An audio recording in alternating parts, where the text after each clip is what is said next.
The expectations in Dallas, they're always high. When you pay your QB like they did, they're super high. The Cowboys, just one of 7 teams to not reach a conference championship game in the last 25 seasons, including the Texans, whose first season came in 2002. Since winning the Super Bowl in 1995, the Cowboys 4-10 in playoff games. This is not good. You can certainly bet Prescott's new contract will be viewed as a success or failure based on what Dallas does in the postseason. So, Marcus, let's first start with what you heard Dak say today, what you heard Jerry say. What's your reaction to the words that were said there in Texas? Yeah, all of the fires that were burning and all of the things that were going haywire. And it's funny how a simple stroke of a pen can just get rid of all of that talk.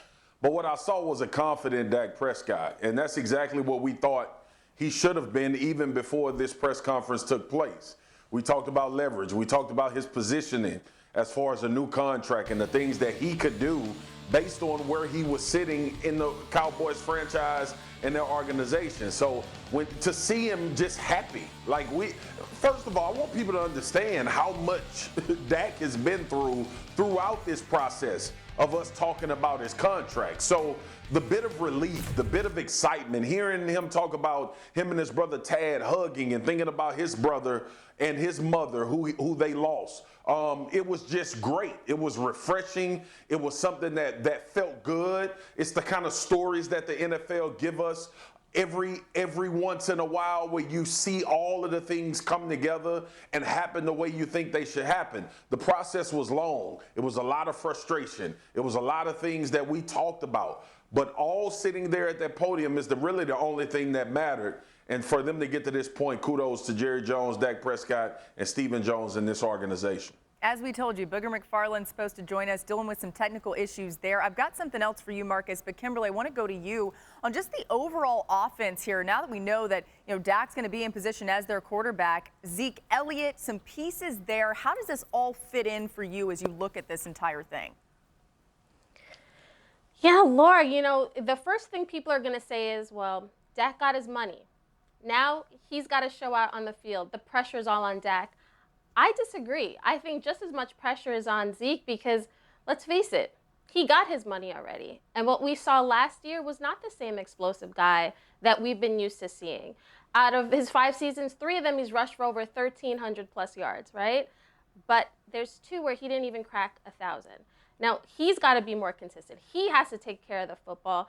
And I know people are going to, get on Twitter and say, well, but last year, he didn't have Dak for most of the season, makeshift offensive line, a lot of injuries. There's reasons for the struggles, and I get that.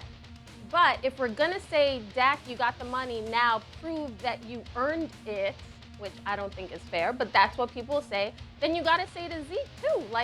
When you were signing that contract, you weren't giving any of the money to any of the other players, the O-linemen and Dak. So you've got to also step up, and I think this is great. The band's back together. Dak is on board. He's back in the mix.